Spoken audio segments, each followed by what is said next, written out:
আমাদের লাস্ট এপিসোডে তোমাদের সকলকে স্বাগত। লাস্ট এপিসোডে আমরা এখন আছি বেনারসে। আজকের দিনটা আমরা বেনারসে থাকবো, কালকে আবার বেনারস থেকে কলকাতা বাড়ি ফিরবো। তো এখন টোটোতে আছি, টোটো করে আমরা যাচ্ছি রামভান্ডারে গিয়ে একটু ব্রেকফাস্ট করার ইচ্ছে আছে। তারপরে জানি না কোথায় যাব। বেসিক্যালি কিন্তু আমাদের বেনারসে এই একটা দিন থাকার উদ্দেশ্য হচ্ছে বিভিন্ন ধরনের খাবার খাওয়া। তো ঠিক আছে, দেখা যাক, চলো দেখা যাক কী কী খাবার খাই আমরা।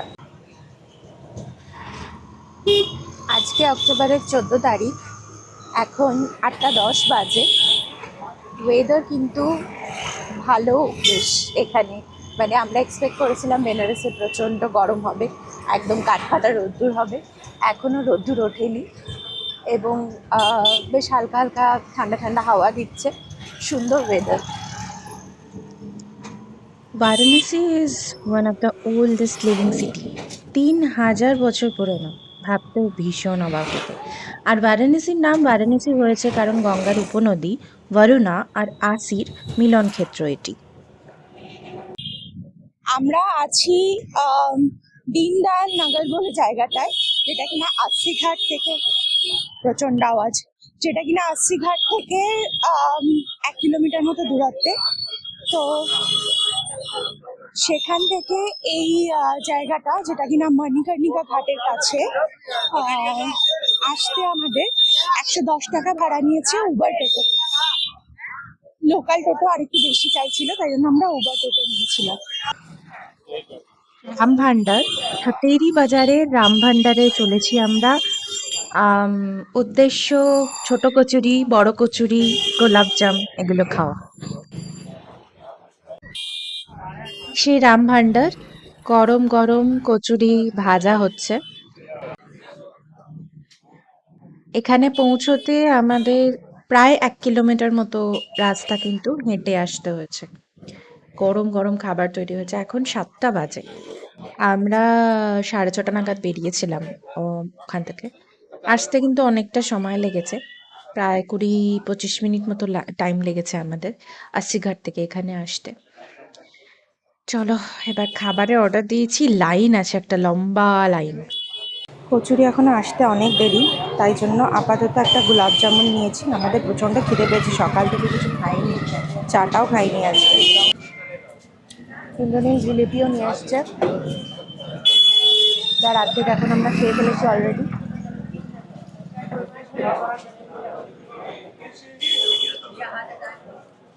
গোলাপ জামুন আর জিলিপি দুটোই কিন্তু দারুণ খেতে।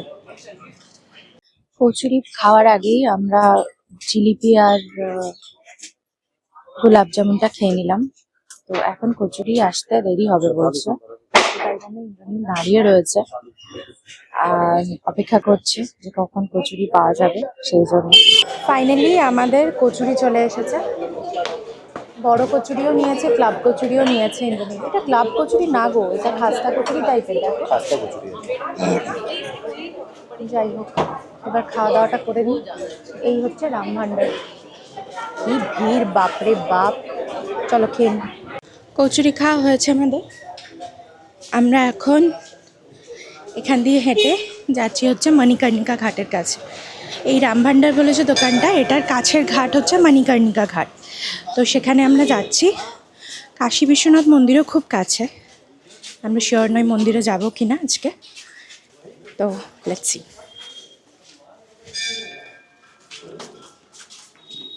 How is your experience with kachori? ভালো, খুবই ভালো খেতে, পুরোপুরি আলাদা। কলকাতায় এরকম টেস্টের কচুরি পাওয়া যায় না, একদম বড় বাজারেও পাওয়া যাবে না।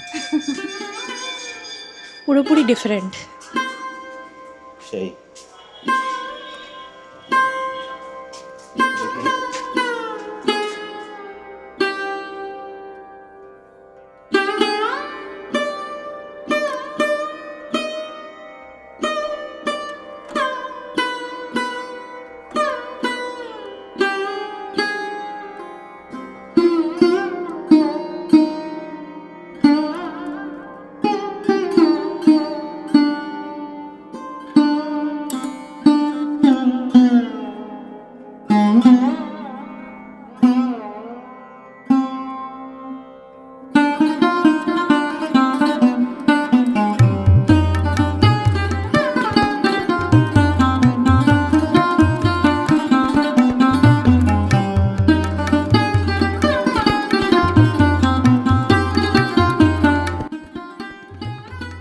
ধর্মের পবিত্রতম শ্মশান স্থল ধরা হয় এই মণিকর্ণিকা ঘাটকে। এই ঘাটে একটা যে কোনো একটা চিতা সব সময় জ্বলে, কখনো নেভে না, to symbolise the eternal nature of soul and the cycle of life and death.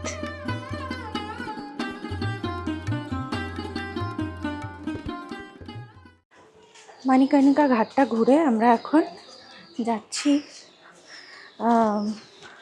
ইয়ের দিকে, হোটেলের দিকে। বাইকটা নিয়ে তারপরে রয়্যাল এনফিল্ডের সার্ভিস সেন্টারে যাব। ওর যে বাইকের যে অয়েল সিলটা কেটে গেছে সেটা ঠিক করানোর জন্য অলরেডি সার্ভিস বুক করা আছে, যেরকমটা আমি আগেই বলেছিলাম। তো এবার যাওয়া যাক। টোটো পেতে হবে, কোথা থেকে টোটো পাবো সেটা দেখি। দেখে তারপর কোন দিকে গো, এদিকে না, দেখে তারপর বেরোতে হবে। চলো দেখা যাক। এখানে সার্ভিস সেন্টারে সার্ভিস কীরকম সেটা আমি জানাবো তোমাদের। মানিকর্ণিকা ঘাট থেকে আমরা এখানে এসেছিলাম, দ্যাট ইজ রামনগরে একটা রয়্যাল এনফিল্ডের সার্ভিস সেন্টার। তো এদের এখানে নেই, কোথায় আছে কি বললো একটু বলো। ওই 21 কিলোমিটার দূর কৈরাজপুর বলে একটা জায়গা আছে, ওখানে মেইন ডিলার সার্ভিস সেন্টার আছে।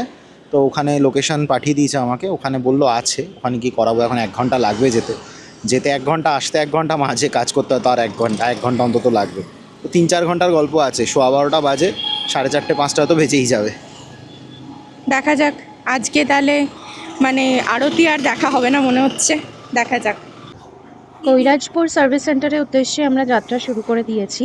মোগলসারাইতেও পাওয়া যাবে এরকমটা বলেছিল, কিন্তু শিওর নয় বলে আমরা কৈরাজপুরের দিকেই যাচ্ছি। মোগলসারাইটা কিন্তু কাছে। তো আমরা এখন এই বারাণসীর একটু আউটস্কার্টসে খয়রাজপুর থেকে বেরোলাম। প্রথমে তো রামনগর রয়্যাল এনফিল্ড শোরুমে গেছিলাম, ওখানে ওরা বললো নেই, একমাত্র এই অবন্তিকা কি বলে অটোমোটরস এলএলপি, এই যে দেখা যাচ্ছে এইটা অবন্তিকা অটোমোটরস এলএলপির বারাণসীতে এটা হচ্ছে মেইন ডিলারশিপ। জায়গাটার নাম হচ্ছে খয়রাজপুর, ওরাই এটা দিয়েছে। তো এখানে এলাম, এখানে এসে আর্জেন্ট বেসিসেই এই রিপেয়ারিংটা করে দিল। যদিও দুটো ফর্কের অয়েল চেঞ্জ করেনি, আমি বলেছিলাম করতে, কারণ একটা ফর্কের নতুন অয়েল, একটা ফর্কে পুরোনো অয়েল থাকলে কি একটু ডিসব্যালেন্স হয়। তো ওরা বললো যে পুরোনো ডান দিকে ফর্কের অয়েলটা যেটা চেঞ্জ করতে লাগেনি সেটারও অবস্থা ভালো। যাই হোক, তবে আমি জানি এটা চেঞ্জ করাটা দরকার, তো আমি কলকাতা ফিরে দুটো আবার চেঞ্জ করাবো। যাই হোক, এখন একটু রিল্যাক্সড ওয়েতে ফিরতে পারবো আশা করছি। ক্লাচটাও একটু লুজ করে নিলাম, প্রচণ্ড টাইট হয়েছিল। ব্যাটারির চার্জিংটাও ওরা চেক করে দিয়েছে, ব্যাটারি ইজ রানিং গুড, যদিও হর্নটার একটুখানি প্রবলেম হচ্ছে। যাই হোক, আমি আর বেশি এখানে টাইম ওয়েস্ট করিনি। তো মোটামুটি লেবার চার্জ নিয়ে 880 টাকা পড়লো টোটাল। অয়েল সিল, একটা অয়েল নতুন দিয়েছে, আর লেবার চার্জ টোটাল 880 টাকা পড়লো। রয়্যাল এনফিল্ড সার্ভিস সেন্টার থেকে ফিরে আমরা এখন যাচ্ছি 80 ঘাটের দিকে। এখন বাজে বিকেল 4টে, আমাদের এখনও লাঞ্চ করা হয়নি।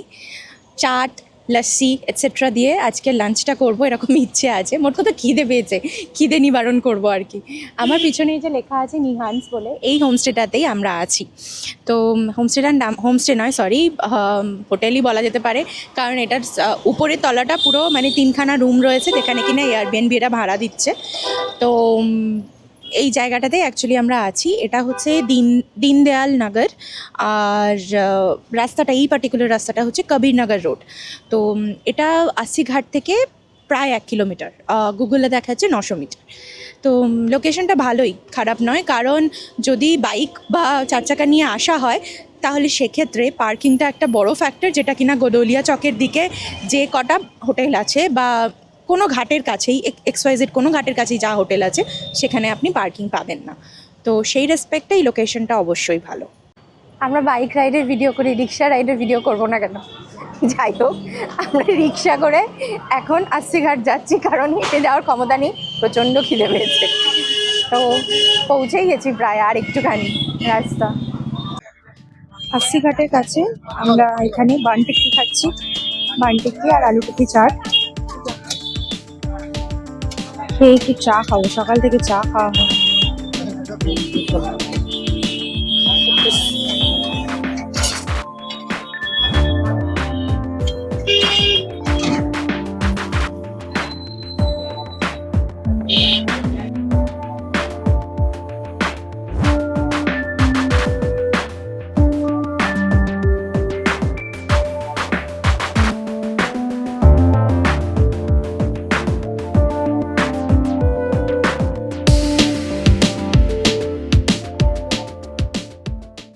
আমরা এখন একটা 80 ঘাটেই একটা রেস্টুরেন্টে বসেছি। এটার নাম হচ্ছে বানারসি বাটি চোখা রেস্টুরেন্ট। একদম গঙ্গার ধারে, অপূর্ব হাওয়া দিচ্ছে, মানে হাওয়ায় একদম উড়িয়ে নিয়ে যাচ্ছে এরকম। খুবই সুন্দর পরিবেশটা। সব থেকে সুন্দর হচ্ছে এই মেনু কার্ডটা। This is menu card. আর পরিবেশটাও খুব সুন্দর রেস্টুরেন্টটা। এবার খাবারে আমরা বাটি চোখা অর্ডার করেছি, লেটস সি কেমন হয়। আমাদের বাটি চোখা চলে এসেছে অ্যান্ড হিয়ার ইট ইজ।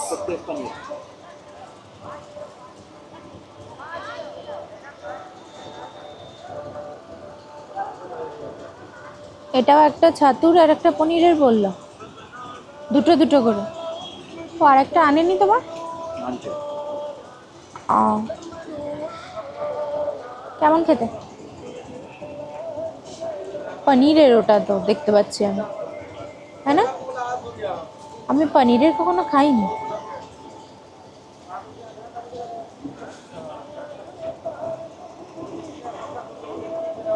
বাবা, ভাঙছেই না। ভাঙেছে। আমারও পনিরেরটাই ভেঙেছে। ইন্দ্রনীলের মুখ দেখে তো মনে হচ্ছে খুব একটা ভালো খেতে নয়, আর চেহারাও বলছে না খুব একটা ভালো খেতে বলে। সে ঘাট থেকে একটা বড় লঞ্চে উঠেছি আমরা, পার পার্সন 200 টাকা করে। ঘাটগুলো ঘুরে টুরে দেখাবে আর হচ্ছে সন্ধ্যা আরতি দেখিয়ে তারপরে আমরা নামবো, এইরকম একটা প্যাকেজে উঠেছি। তবে এখন পুরো সন্ধে হয়ে গিয়েছে, অন্ধকার, জানি না ঘাটগুলো কতটা বুঝতে পারবো। এই ঘাটের টুয়ারটা সকালবেলা নিলে ভালো হয়। इसके बगल में है रीवा घाट, रीवा महाराज, सभी राजा महाराजा का है। कोई भी अपना आम आपके कर्नाटक की भी बनाया है, आगे है। ये घाट का नाम है तुलसी घाट। ये सामने यहाँ पे तुलसी दास जी रामायण को करवटी हिंदी से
अस्सी ঘাট থেকে আরতি দেখে বেরিয়ে আমরা চলে এসেছি আমাদের হোটেলে। এখন মোটামুটি বাজে হচ্ছে 8টা বাজে 10-5 এরকম।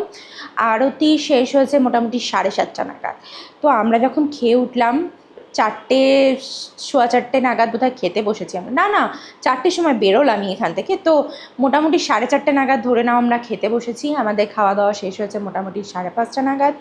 তখনই আমরা দেখছিলাম যে লঞ্চে লোক তুলছে, তো তাই জন্য আমরা ভাবলাম ঠিক আছে আগে গঙ্গা আরতিটা দেখে নিই, কারণ তখন পেটে আর এক কোনাও জায়গা নেই যে আমি গিয়ে লস্যি খাবো, যেটা আমাদের ইচ্ছা ছিল, এখনও আছে, যে লস্যি মালাই এগুলো খাওয়ার। তো সেগুলো আর তাই জন্য খাওয়া হয়নি। গঙ্গা আরতি দেখলাম, দেখে তারপর এখানে চলে এলাম। তো লস্যি মালাই ওর জন্য পেহেলবান লস্যি বলে একটা দোকানের রেকমেন্ডেশন আমি পেয়েছি, তো সেই দোকানটা একবার খুঁজে দেখি সুইগি জোম্যাটোতে যদি থাকে, তাহলে তাই আনিয়েই রাত্রিরে ডিনার করে নেব, কারণ একদম খিদে পাইনি। তো Benaras one of the oldest city in the world বলে ধরা হয়, তো সেই এক শহরটাকে এক্সপ্লোর করতে গেলে অবশ্যই অনেকটা সময় হাতে নিয়ে আসতে হবে, এবং সেই ব্যাপারে আমরা যথেষ্ট ওয়াকিবহাল। তাই জন্য নেক্সট টাইম যখন আসবো হাতে অনেকটা সময় নিয়ে আসবো, পুরোপুরিভাবে মানে হিস্টোরিক্যালি, কালচারালি, বিভিন্ন দিক থেকে, খাবারের দিক থেকে, সমস্ত কিছু দিক থেকে চেষ্টা করব শহরটাকে এক্সপ্লোর করার। তো ঠিক আছে, দেখা যাক রাত্রিরে কি ডিনার অর্ডার করি আজকে। তোমরা সবই দেখতে পাবে। আগামীকাল কিন্তু আমাদের কলকাতা পৌঁছানোর কথা। যেরকমটা বলছিলাম যে আমাদের আজকে ভীষণ ইচ্ছে ছিল লস্যি আর রাবড়ি মালাইও ট্রাই করার পেহেলবান লস্যি থেকে, তো সেটা তো আর হয়ে ওঠেনি। তাই জন্য আমরা সুইগি থেকে অ্যাকচুয়ালি আনিয়েছি এই লস্যি, পেহেলবান লস্যি থেকে লস্যি, আর আনিয়েছি হচ্ছে রাবড়ি। মালাইওটা সাধারণত সকালবেলা পাওয়া যায়, তো তাই জন্য সেটা পাইনি। লস্যি আর রাবড়ি দিয়ে আজকে আমাদের ডিনার হচ্ছে। ইন্দ্রাণীর লোকাল একটা এখানে কাছে একটা দোকান আছে, সেখান থেকে প্যাড়া কিনে এনেছে, তো প্যাড়াও খাবো। এই দিয়েই আজকে আমাদের ডিনার হবে। ডিনার করে শুয়ে পড়বো। কালকে তাহলে কখন বেরোচ্ছি তোমাদের সাথে দেখা হচ্ছে সকালবেলা। লস্যিটা দেখতে কিন্তু দুর্দান্ত, উপরে আবার মালাই দিয়েছে। আহা কি লাগছে দেখতে, একটু খেয়ে দেখি।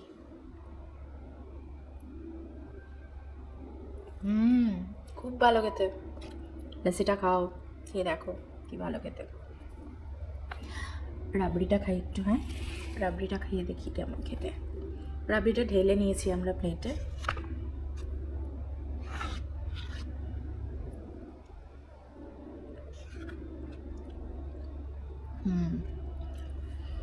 খুব ভালো খেতে রাবড়িটা। খুবই ভালো, খুবই ভালো। রাবড়িটা খুবই ভালো খেতে, লস্যিটাও ভালো খেতে। লস্যিটার থেকেও আমার রাবড়িটা বেশি ভালো লেগেছে। গুড মর্নিং সবাইকে আমাদের বেনারসের এয়ারবিএনবি থেকে। তো এখন আমরা বেরোচ্ছি, আজকে কিন্তু final day of our trip.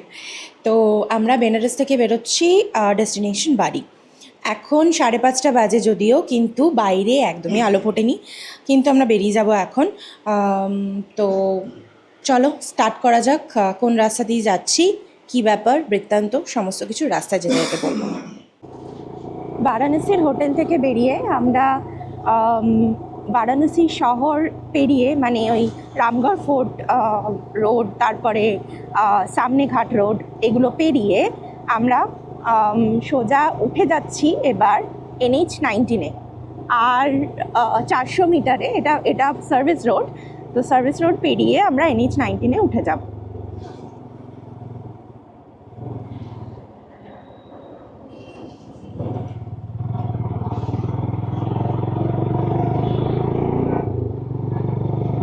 In 200 meters, sharp right toward National Highway 19.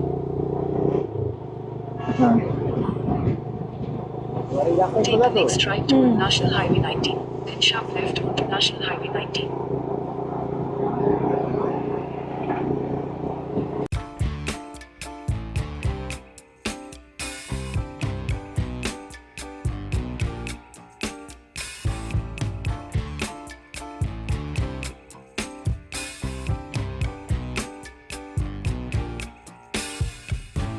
I'm overheated,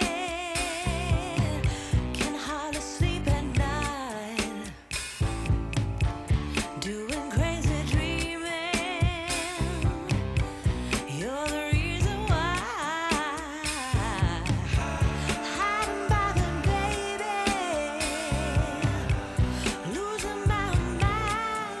বেনারসে Airbnb থেকে যখন স্টার্ট করলাম তখন 681 কিলোমিটার্স দেখাচ্ছিল, এখন দেখাচ্ছে এক্স্যাক্টলি 500 কিলোমিটার। তো আমরা 181 কিলোমিটার এসেছি, সময় হয়েছে 3 ঘন্টা। মানে আমরা স্টার্ট করেছিলাম তখন 5:40 মতো বাজে, এখন 9:10। তো 3 ঘন্টা সামথিং হয়েছে সময়। এখন আমরা বিহারের কোথাও একটা আছি। আমরা কিন্তু NH-19 ধরেই এগোচ্ছি সোজা, যেরকমটা আসার সময় বলেছিলাম যে মানে এক্স্যাক্টলি মানে ঔরঙ্গাবাদ তো পেরিয়ে গিয়েছি, এক্স্যাক্টলি বাড়ি থেকে ঔরঙ্গাবাদের রাস্তা একদম সোজা, মানে গুগল ম্যাপে দেখলে একদম দেখাচ্ছে একটা সোজা রাস্তা যাচ্ছে। তো যাই হোক, আমরা খাবার অর্ডার করেছি এখন ব্রেকফাস্ট হিসেবে। এই হচ্ছে খাবার, খুব গরম। ব্রেকফাস্ট হিসেবে অর্ডার করেছি পনির পরাঠা, আর ইন্দ্রনীল হচ্ছে গোবি পরাঠা অর্ডার করেছে। সময় এখন ঘড়ির কাঁটায় 12টা। আমরা বারাণসী থেকে প্রায় 300 কিলোমিটার চলে এসেছি। এখন আমরা NH-19 ধরেই এগোচ্ছি। বারহির কাছাকাছি কিছুটা NH-19-এর কাজ হচ্ছে বলে ওই গয়া রোড বা ধানবাদ রোড বলে একটা রাস্তা দিয়ে আমাদেরকে বার করলো। গুগল ম্যাপ ধরেই এগোচ্ছি আমরা, কোনো সমস্যা হয়নি গুগল ম্যাপ নিয়ে। আর মানে ওই ঔরঙ্গাবাদের পর থেকে, মানে ঔরঙ্গাবাদের মোটামুটি 10-12 কিলোমিটার পর থেকে এই বারহি অবধি অনেকটা রাস্তা কিন্তু খারাপ। এরপরে আবার ভালো রাস্তা, এরপরে দুর্গাপুরের পরে খানিকটা খারাপ রাস্তা আছে যতটা মনে পড়ছে যাওয়ার সময়। তো বেসিক্যালি আমরা যে রাস্তা দিয়ে এসেছি কলকাতা থেকে প্রথম দিন, এক্স্যাক্টলি সেম রাস্তাটা ধরেই আমরা কিন্তু ফিরছি। তো রাস্তার আলাদা করে মানে রুটের আলাদা করে কোনো ডিটেলস দেওয়ার সেরকম তোমাদেরকে নেই। তো চলো, এক্সপিরিয়েন্স তো তোমরা করবে আমাদের সাথেই। চলো এগোনো যাক তাহলে। Don't hurt me, my heart's in your hands. You got me, babe, I'm yours to have. Don't hurt me, baby. You got me, babe, I'm yours to have. Don't hurt me, my heart's in your hands. You got me, babe, I'm yours to have. এই আমাদের lunch চলে এসেছে। আমি একটা veg থালির সঙ্গে ডিমের omelette order করেছি, Indranil veg থালির সঙ্গে চিকেন অর্ডার করেছি। তো this is our today's lunch. চলো এবার লাঞ্চটা করে নিই ঝটপট বেরোতে হবে। এই যে নদীটা পেরোলাম আমরা, গুগল ম্যাপ দেখাচ্ছে এটা বরাকর নদী। এটা পেরোলে এপারে আমরা ওয়েস্ট বেঙ্গল ঢুকলাম। হ্যাঁ, ওয়েলকাম টু ওয়েস্ট বেঙ্গল লেখা ছিল। এখন ঘড়িতে 5টা বাজে। আমরা পানাগড় থেকে খানিকটা এগিয়ে এই 15-20 কিলোমিটার মতো এগিয়ে একটা জায়গায় দাঁড়িয়েছি রাস্তার ধারেই চা খাওয়ার জন্য। চা বলে দিয়েছি অলরেডি, চা আসছে আমাদের, তৈরি হচ্ছে। গরম গরম চা খেয়ে আবার রিফিউয়েলড হয়ে আমরা ছটপট বেরিয়ে পড়বো বাড়ির উদ্দেশ্যে। এটা প্রবাবলি আমাদের সর্বশেষ ব্রেকও, 4 নম্বর ব্রেক। কদম ফুল পড়ছে উপর থেকে, হ্যাঁ 4 নম্বর ব্রেক এটা আমাদের, এবং সর্বশেষ ব্রেকও যেটা বললাম। এরপরে সোজাসুজি বাড়ি গিয়ে ব্রেক নেব। চা চলে এসেছে আমাদের, চাটা খেয়ে নিই।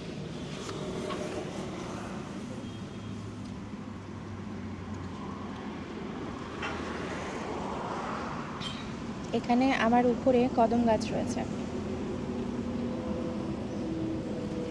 এই কদম গাছটা থেকে আমি যে চৌকিটায় বসে আছি, এই চৌকিটা পুরো ফুল পড়ে বিছিয়ে রয়েছে, সুন্দর লাগছে দেখতে।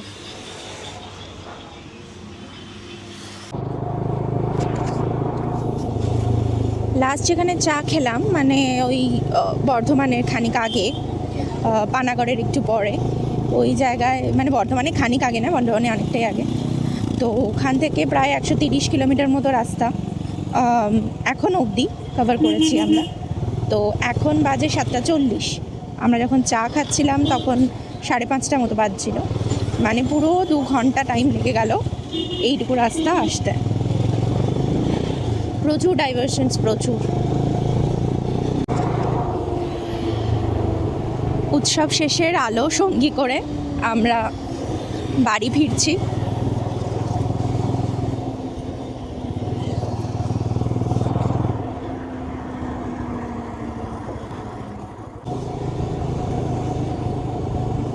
প্রত্যেকবার এন্ডিং ভিডিও আর করা হয় না, পরের দিন করি।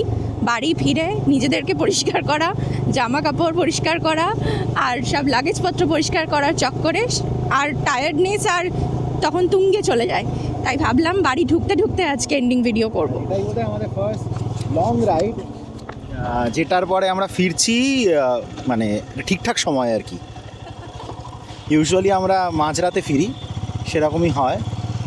এইবারও আমি ভেবেছিলাম তাই হবে, কারণ বেনারস থেকে যা গুগল ম্যাপে রিটিয়ে দেখাচ্ছিল that was like 10:30 PM IST Google ম্যাপে, সেই অনুযায়ী সেরকম দেখাচ্ছিল। somehow we managed to save the time, আর এখন পৌঁছেই গেছি, জাস্ট 100 বা 200 মিটার বাকি। তো জাস্ট 9টা বাজতে গেল, রাত 9টা, 14th October. And I repeat, first time আমরা ফিরছি রাত 10টার আগে লং রাইড করে। হ্যাঁ, ছোটোখাটো রাইড করে অনেক ফিরেছি, কিন্তু লং রাইড করে এতদিনের প্রায় 10-12 দিন বোধ হয় না হলো, 11 দিন। তো এটা লং রাইড এবং যথেষ্ট টায়ারিং রাইড করেও আমরা আজকে ফিরছি 9টা নাগাদ। এক্সিলেন্ট। আর ঘরে ফেরার রিওয়ার্ড এই যে এনারা।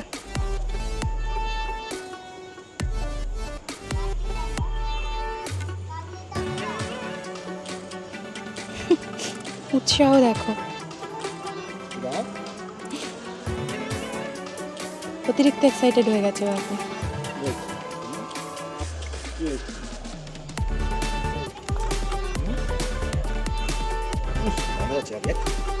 কি করছিস, মারপিট করছিস আবার? দেখো কি করিস রে তোরা।